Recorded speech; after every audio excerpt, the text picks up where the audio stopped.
from the gate called Beautiful to a Life Made Whole.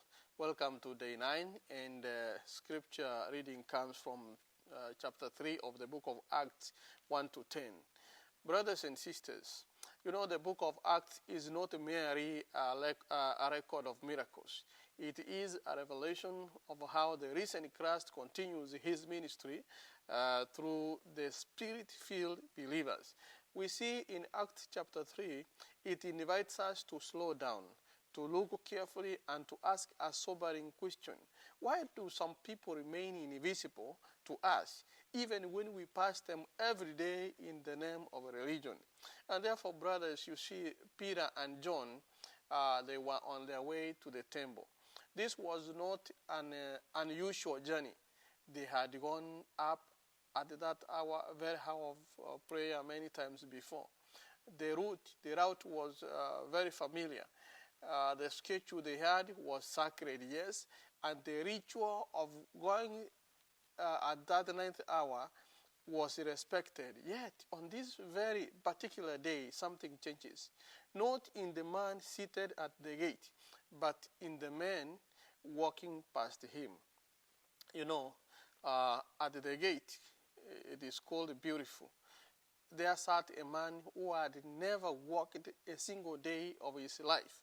Scripture tells us that he was lame from birth, meaning that he was carried daily positioned strategically where religious traffic was highest. He was close to worship, but what's funny, he was excluded from full participation of this worship. Equally hear people praying, equally hear praise, but he could not enter on his own feet. He was present, but not included. You know, this man represents a category of people Scripture repeatedly brings before us. The forgotten, the marginalized, the unseen, those that have been placed at the edge of sacred spaces, but they have never been brought into the center of community. You know, when Peter and John approach, the man does what he has always done. He asks for money. He is not asking for healing. Why? Because experience has taught him, has trained him to expect very little. You know, survival, not transformation. Survival has become his goal. And therefore, the text says that, you know, something remarkable. Peter looked straight at him, as did John. So this is not a casual glance. Kuangalia tu, no. This is intentional seeing.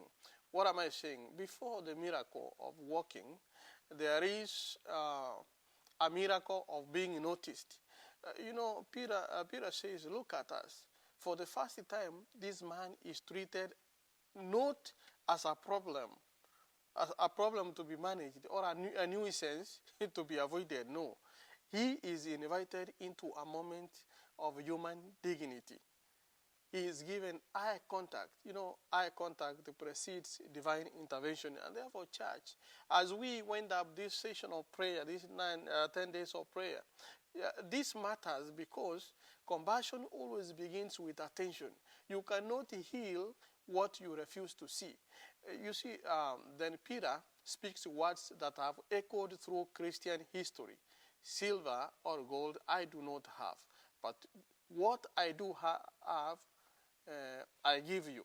You know, this is not an excuse for poverty. It is a declaration of spiritual authority. What do you mean? Peter is not minimizing generosity, no. He is redefining wealth. The church, the greatest resource of the church that has never been seen that way, money is not, buildings or programs are not the greatest resources. The greatest resource of the church is Christ made present through the surrendered believers. He says that in the name of Jesus of Nazareth, walk. Notice here that Peter does not heal the man for Jesus. No, he heals him in Jesus' name. You know, the power is not Peter's charisma or John's compassion. The power flows from Christ's authority. It is exercised through obedience, through the obedient hands. So then comes a crucial detail we often overlook. Peter takes him by the right hand and helps him up. Simama, kwa jina la Yesu. Then the miracle is spoken, but it is also touched. What we are saying is that faith is verbal, yes, but the ministry is physical. Healing is declared, but the dignity is restored through a personal touch, through personal contact. And therefore, immediately the man's feet and ankles become strong. The text says that he jumps, he walks, and praises God. And for the first time in his life, he enters the temple not as a beggar, but as a worshiper. You know, what grace does is not merely fixing bodies. You know, it restores access.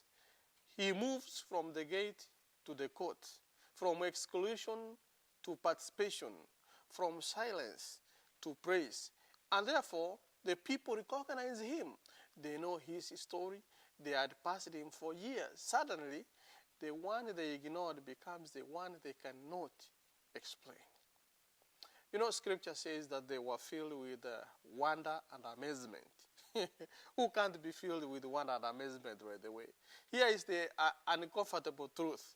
God often uses transformed lives to expose our long-standing indifference. Jesus makes this even clearer when in Matthew chapter 25, when he says that whatever you did for one of the least of these brothers and sisters of mine, you did for me. You know, Jesus identifies himself with the angry, with the stranger, with the sick, with the imprisoned, not symbolically, but personally. That's why the spirit of prophecy through Ellen White captures this reality by the sobering clarity. He says that every kind act done to them in the name of Jesus is accepted by him as if done to himself. And then this means that neglect is never neutral. To overlook the suffering is not simply a social failure. It is a spiritual failure. So, what changed on this day in the book of Acts chapter 3? The man had always been there. The temple schedule had not been changed. And the prayers were the same. The difference is found earlier in this book of Acts. The Holy Spirit, we talked yesterday about the Holy Spirit, which had filled the believers. So, we see that is the difference. Spirit-filled people see differently. They notice what others normalize. You know, they stop where others hurry. When others are in a hurry, they stop. They touch where others theorize. Others know by theory, but they touch. Church, Christ's method still works. He mingled, he sympathized, he ministers, and he confronted. Then he invited people to follow him. Not programs first, not sermons alone, but presence, compassion, and action. So we live in an age rich in preaching, but poor in proximity. We talk about the needy without knowing their names. We plan ministries without touching wounds. Yet Scripture insists if less time was spent sermonizing and more time in pastoral ministry, greater results will be seen. We take a lot of time doing sermons, that's right. But the question before us is not whether the church has a mission, because we already know. The question is whether the mission has the church. That's who is sitting at the gate you pass every week? Who is close to your worship, but far from your concern? Who has adjusted their expectation downwards? You know, they have trained, they have learned through experience to lower the expectation because no one has ever stopped long enough to look them into the eye. Yeah? The same Jesus who healed at the beautiful gate still works today. But he does so through willing hands, through the attentive eyes and obedient hearts. So may we be kind of a church that does not just go to the temple, but the church that brings people into the presence of God, walking, leaping, and preaching Him. This should be a wake-up call to most of us, because we have very nice programs. This has been a wonderful program for the year. And I don't know, whoever that sat and instituted this program had something good in mind, that even as we begin our physical year, it is good to begin with the Lord. And therefore, we bypass a lot of people. We see the suffering, we see the need, but what do we say? It is almost Sabbath. Let me rush, I'm late. It is good to keep your program. It is good to, because, time is also one of the things that the Lord will ask us, where we took and how we used our time, not our time, the time that He gave us. And therefore, it is good to have programs. It's good to save time in doing everything. However, if we rush towards program, we neglect the little ones, we neglect the less fortunate, the disadvantaged, then that book of Matthew chapter 25 will apply to us, because Jesus will find a reason as to why, to ask us why and how we dealt with Him.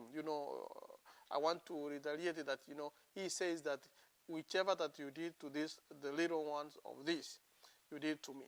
And therefore, He takes it personally. He does not theorize. And therefore, God will always demand accountability from us. Are there any brothers and sisters who are in need? Have we bypassed them? Are there people who are in need in our church? May God bless you. May God touch us, so that even after receiving that gift of the Holy Spirit, we now may have spiritual eyes that will give them a glance, that will recognize them and treat all humans as human beings.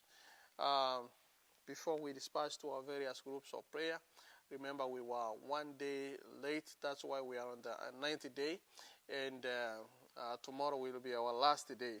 And therefore, Brother Kefa, I urge that we limit the programs tomorrow, so that we will have to finalize these 10 days of prayer, and then have maybe a few, 2 or 3 individuals witnessing, and also walking the talk of what we have learned throughout these 10 days of prayer. Let's pray. Our Father and God in heaven, we thank you for this moment.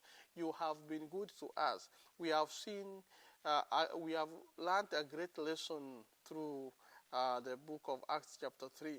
Now it is upon us to live according to what we have learned. Thank you for giving us the Holy Spirit. May we now open our hearts so that we can receive you, and so that we can portray, so that we can show you outside to whoever that comes into contact with us.